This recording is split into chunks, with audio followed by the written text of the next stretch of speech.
Happy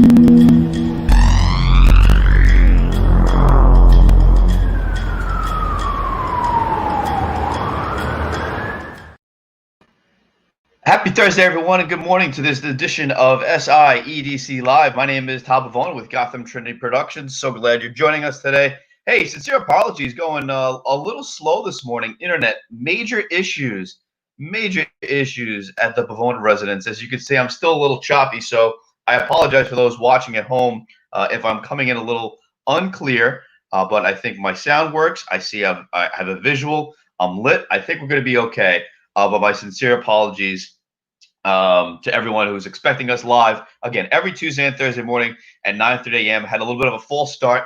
That's on us. So enough from me. I don't think we need to get any more in detail about SIEDC business. Let's give all the time necessary to Miss Carol Bullock joining us. Carol, how are you?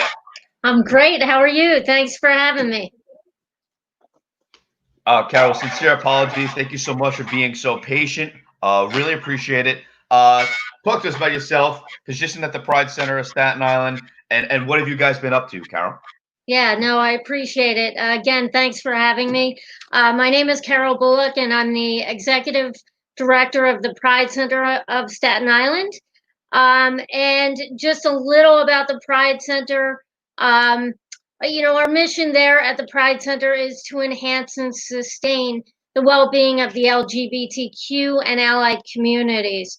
So we provide services and programs that cultivate community. We advocate for LGBTQ interests and provide social support. So just like everyone else, obviously, when the pandemic hit, we shut down. And a lot of our programming immediately went to virtual platforms. So, and just to give you a little bit about what the Pride Center provides, we have mental health counseling. So this actually has been a growth time for us in this particular area. We've actually brought on more counselors to help with, the needs of people who need it right now. So it's all done virtually on HIPAA compliant platforms. We're doing that. We've got our youth and senior programming, and again, that's all virtual. So our youth drop-in, our girl power sessions are well attended. Our seniors are participating in weekly programming online. Our HIV testing team is still taking signups online for testing. And in partnership with Chassis, we're offering at-home testing. Our outreach and education team is running training virtually for any organization who's interested in cultural awareness training, and it's tailored specifically to each organization. Even our events, Happy Pride, I should have started with. This is technically known as Pride Month here in New York City. And we always are the first borough to have our Pride Fest events that go on typically in May. So we've really had great turnout, great events this year. So if anyone missed it, they're actually most of them are on our website. We're just doing the best we can to keep that sense of normalcy, to keep people connected and know that community and support is still there for them. You touched on it a little bit, Carol. A very tumultuous past few months in many regards. But let's get to first the pandemic and what did that mean for Pride Center Staten Island? What did that mean for those seeking the help from you and your staff, Carol? How tough was it for you? Again, this affected everyone. No one was immune from this affecting you from anybody. What did that mean for Pride Center Staten Island with people in quarantine, not able to go about their daily lives? What were some of the major problems you were hearing about? Well, we're a community center. So really the point of a community center is to bring people together, be able to have groups who can talk to one another, have programming. So immediately that all was like, whoa, time out. So we had to strategically think about how can we still create that sense of coming together and support, but do it virtually. And I think every group is different, right? So the youth, we use a platform called Discord, which they're very familiar with. It's more of a gaming platform. Mental health counseling services, we had to find a HIPAA compliant platform. So we really thought about each individual program and said, okay, what makes the most sense? So I was really fortunate. My team sat down and on a dime figured out the best platforms. So Yeah, I mean, everyone had a pivot, right? Everyone had to figure out what do you use now and how do you interact in this virtual environment. Carol, I'm interested. What did you think about interacting with people in this virtual way, and how effective did you think it was? It's interesting because actually virtually we've been able to reach more people. First of all, like I said, our mental health counseling services have seen many more clients than ever before. Same with even our events for Pride Fest. We had more talent this year than ever before because people didn't have to make it to a location to perform. They could just perform virtually. And even individuals who can't or for what certain reasons aren't able to make it to the Pride Center are able to attend programming. So we've sort of flipped it and said, what are the positives here? And it's being able to reach more people. So I guess that's interesting. You're able to reach even more people and run these virtual programs. Any drawbacks? Obviously, the in person, right? Not being able to see people, but what other drawbacks are you noticing in regards to getting out your message, showing support, and having events from in doing it in this space specifically? Were there any hard things to overcome or issues like, hey, listen, I had technical issues all morning long. I'm going nuts with technical. Did you have those types of issues? What were some of the issues in doing it in this space here, Carol? Yeah, it's a great question. I think two things. First, a lot of our seniors aren't they're technically challenged or didn't have the right equipment or internet services. So that was a challenge for us to work through that. We also typically provide Meals on Wheels to our seniors. And what we were able to do, again, pivoting, was partner with Chassis Food Pantry and be able to help deliver meals. Because that's something that people need, right? And I think just that sense of coming together. This past weekend, we actually had one of our first events at Snug Harbor where we did chalk drawings down. It's typically Cottage Row. We called it Rainbow Row. To have that sense of community and come together, but we didn't blast it out because we wanted to keep it small for social distancing purposes. So that's really where our challenges have been. That's right, and there were various displays of that. I felt over the city. Isn't that right, Carol? Because you weren't able to have the actual Pride Parade for obvious reasons. So there were various displays of that throughout the city. Isn't that right, Carol? Yeah, I think for us the hard thing is it's considered Pride Month. Most people know June is that, and we celebrate our Pride. I do it 365 days a year, but it's also a difficult time for a lot of people. So being sensitive to being supportive, it's our hashtag right that we've rolled out is hashtag Pride Center of Staten Island is here for you, because although we want to celebrate Pride, we also want to be supportive and know that people are going through really difficult times right now. Yeah, again, impacting everyone, whether it's work or personal. Those who've been affected by someone for with loss and whatnot. So I guess, Carol, what do you have moving forward? What can you share with us about the summer? What plans do you have for the summer, and how does Pride Center Staten Island now have to pivot? Obviously, we're speaking about this virtual space and how effective it has been.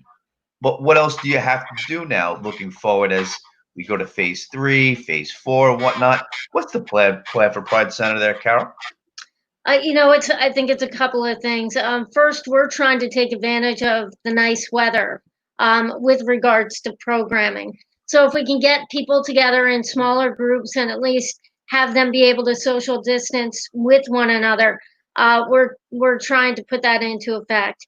Our physical space, one of the great things is we belong to so many different networks like SIEDC. I'm on the board for Staten Island Not-for-Profit Association. I belong to, national groups called Centerlink and other ones. So we've been attending as many Zooms, I'm sure, as everyone has been, and really just pulling the best practices and tailoring these new protocols that have to be put into place for our physical space. And that's a challenge for us. So more to come, but our goal is to be able to at least stagger people coming back, starting with administrative and then working from there. So lots of moving parts. Yeah, and a lot to figure out, but being with a group like the SIEDC, people are there to assist and help explain this virtual space or explain what else we can do coming up next. With regards to the unrest that has been going on lately, what's been the overriding message from Pride Center Staten Island in order to promote unity? What's been the driving words of encouragement to people there, Carol? Yeah, I think we've always talked about things like this within our programming, but we've really put a lot of things into place with regards to our staff as well. Black Lives Matter, and I put out a statement about that, and I stand behind it. And it's something that we every single day I'm fighting for equal rights, and it's for the LGBTQ community overall. It's for humans overall. So we're doing a lot of different things. We've partnered with the Black Lives Matter movement that just happened over the past weekend. So anything that we can do, we will. Oh, sorry. So yeah, so there's a lot to unravel.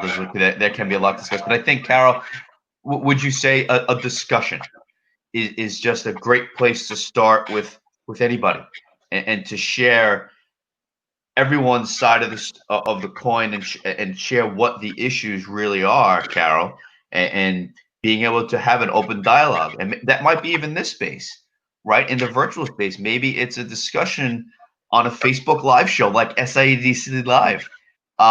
Maybe it's having a small town hall with 8 people on the screen and just having a chat and hearing where everyone's coming from and just getting a better understanding. Is that fair to say, Carol? Like we want to have a conversation so everyone knows where everyone's coming from? Yeah, I think so. I mean, listen, I had a lot of discussion with some elected officials back during the St. Patrick's Day parade, and this is a classic example of individuals who would sit down, and we may not agree on everything, but we're able to have discussion about things, and start that dialogue. And I think that's where it all starts. So I'm a firm believer in productive conversations. Yes, be productive conversations. Carol, give me a little more of your history. How long have you lived on Staten Island for? Actually, not that long. So I started with the Pride Center in December of 2017, and Okay. we just closed on our house a little over a year ago. Well, congratulations on that. So, you've only been on Staten Island that long. Okay, great. Well, so Yeah. I got to ask you. Okay, but you've been with the program. You've been on Staten Island with the Pride Center since 2017. Okay, what's your take of Staten Island, and what have you felt welcome? What's it been like living on Staten Island for you? I love it. I absolutely love the sense of community on Staten Island. And I think I'm here for a reason to help change some things, help change some mindsets, help again advocate for LGBTQ community. But I've had some challenges, but hey, that's Sure. why the Pride Center exists. And I'm hoping that we're helping have an impact. And I love Staten Island. I have to be honest.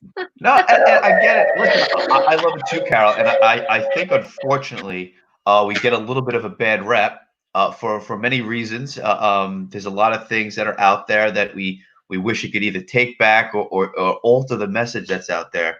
But there's a lot to be proud of. Speaking of, this is Pride Center. I feel like there's a lot to be proud of on Staten Island, and we focus on the wrong thing. But what do you think about the small community? Where were you from first? Where were you coming from? Would you live in this? Where'd you live? Up in Rockland County. In Rockland County. See, I think what's advantageous to us in Staten Island is our size. We're what are we? Just over 500,000 people or so, and the outreach is everyone feels so tangible.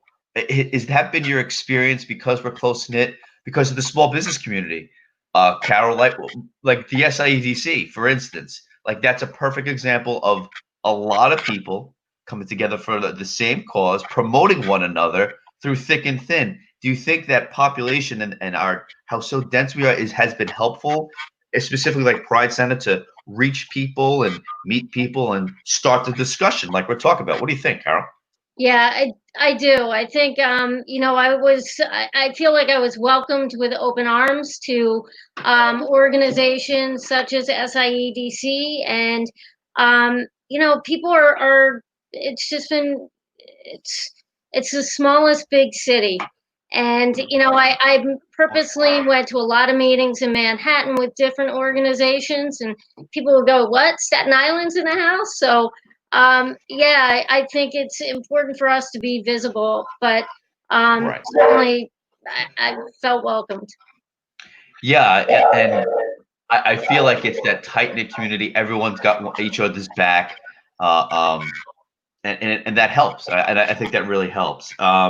And then so moving from Rockland to Staten Island, what were some drawbacks? Did you find Staten Island to be overcrowded? Did you find it to be a little too much, Carol? Give me some takeaways where it's like, oh man, I kind of miss Rockland County. Have you had some of those moments? Well, I wish we had more parks. I know we have Greenbelt, but I had Harriman in my backyard pretty much. Oh wow. You know what though? No, I love Staten Island. I love living Yeah, here. I think it's great, and I love the community.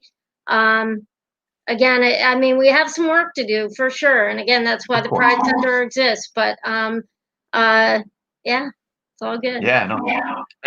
And so now, obviously, your location, you're North Shore, right off of Bay Street. Is that correct? Correct. On the corner of Victory, and we're actually 25 Victory. Oh, it's 25 Victory Boulevard address. That's right. I know when I drive past, I always see your second floor. I can always see your colors up there, and I Yeah. love how great all the windows look, and how the display of art's always great. It's always a fresh sight over there. What else was I gonna say? Moving forward now, your center isn't open, right? Like you're not allowed to have anyone come to the center physically right now. Carol, is that what went through so far? Yeah, so we are closed at the present moment. Yeah. So when do we anticipate? What are you considered phase 3, or are you considered a phase 4? We're actually considered phase 3.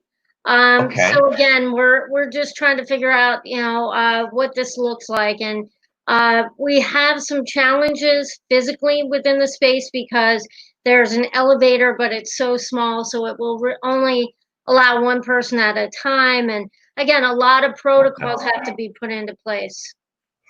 Yeah, and that's for your safety, right, Carol? It's for your colleagues, Sure. and then, of course, guests that come in.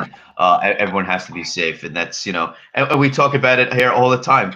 Jaclyn Taschetti, director of marketing and outreach, she couldn't make it today, but she's always saying, "How are we going to be rebuilt? How are we going to rebuild?" And all the resources that the SIEDC has to help someone like the Pride Center or help a small business. And what does that mean? They provided masks and whatnot, all the PPE and whatnot. So it's a process, right, Carol? I mean, it's gonna take a little time. Um, how long do you think till we get back to you have like a rhythm again, and you're having events again, and you're having more gatherings again? What do you think the timeline is to where the Pride Center can say, okay, we have a rhythm now. We're back in gear. What do you think? How long do you think that'll take? You know what? I have no idea. I think it really depends on the overall landscape of the virus and Sure. what's happening. So I think what we're trying to do is something like we did this past weekend at Snug with small events, trying to figure that out, trying to figure out virtual events. Um, so I don't know. I don't really have an answer to that because Yeah. I mean, we've already ordered supplies. We're working on physical stuff in our space, but we're working on our HR policies. I mean, there's so much to this, and I think the one thing that we've talked about as well is, let's say we do open and we have to close again. What does that look like? What did we learn from the first time? And what protocols and HR policies do we have to put into effect to prepare should that have to happen again? So a lot of moving parts there. Yeah, it's very complex. I was just trying to be a fly on the wall of a meeting you guys have been having internally just to see what you're trying to do. But you mentioned physical barriers and whatnot that you have to do, Carol, of course. Trying to think, where else can we go? Anything else? Can you share with us events that we can all be a part of, conversations you might be having, or anything online, or what do you have coming up in the next couple of weeks, Carol? At this point, we don't have a lot of events really scheduled. The one thing I would really recommend to everyone is to go to our website, www.pridesi.org, because you can find absolutely everything in there. All of our programming. Should somebody know someone who may need our services, everything is there. Very detailed. We have a new website that we're very proud of. And we also have any events that are coming up or that other organizations that we think are important. We have information on those events as well. So check out our website. That's really the end all be all for us. I do want to just do one other quick thing here, which is we unfortunately had a board member pass away, Jim Smith. He was really a pioneer here on Staten Island. He was an icon. He was involved in more than just a Pride Center. He's somebody who touched so many hearts across Staten Island. And so, I just want to mention that, we are truly, a light has gone out on Staten Island by losing Jim. So if anyone needs information about Jim, they can certainly reach out to me about him. That was a tremendous loss of Staten Island. I know that was talking with many other business owners and many people like yourself, Carol. It was so sad, and that's, I feel like that's been the case for the past few months with a lot of people, but certainly an icon on the island. Carol, if I may, I want to keep going here since we had a little false start. Thank you, technology. I wanted to pull up your website, if I may. I just wanted to share, since it is such a valuable source. I'll make sure I share with audio, and there we are. And so here we can, so Carol here, so we can find all the information you're referencing. This is great. Great source of information. I love that. Look at that float. That float's awesome. That's a nice big float. How fun is it to be in that parade, Carol? That is like the best. It's a long day, but it is a lot of fun. It's definitely Long a day. party atmosphere. Oh, I can only imagine. How long of a day is that? Like, when do you have to get ready? When do you kick off and whatnot? What's the day like? That's cool. It's very similar if anyone has ever participated in Manhattan's St. Patrick's Day parade. You get there very early. You kind of wait around. You're waiting for your turn to go, but in the meantime, you're meeting tons of people and you're watching all these other groups just have a blast and go down in front of you. So it's cool. It's a lot of fun. Very neat. And it always seems like amazing turnout. That's why it breaks my heart that nothing like that could happen this year. But still great to see the source of pride again throughout New York City. Hey, I just want to draw your attention here to Brave Space. I'm kind of understanding community inclusion and allyship. Can you tell me a little bit about Brave Space, Carol? Yeah, we do our best to create an environment where anyone who comes in, um, they can be themselves. They're accepted for who they are. There's no one saying you should be this or that, or looking to convince you otherwise. We have people who express very strong opinions, which is great because it helps educate others who are there. So we don't want anyone to feel any kind of timidness or it's a brave space. People can really be brave, express who they are when they come in there. That's great. And necessary tool. Moving on, lower in the page, I pull up here and I see, counseling services, maintaining our health. I think that's, of course, always important. And my question here, Carol, is our youth.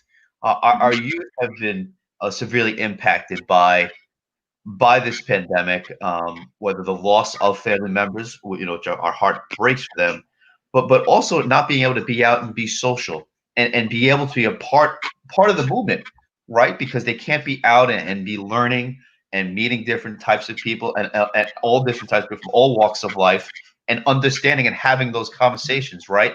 So what's a message you would say to our youth in order to continue to be engaged? Yeah, sure, we have the virtual space, Carol, but what do you say to our youth to be part of that conversation and help them understand and shape their minds the right way, Carol?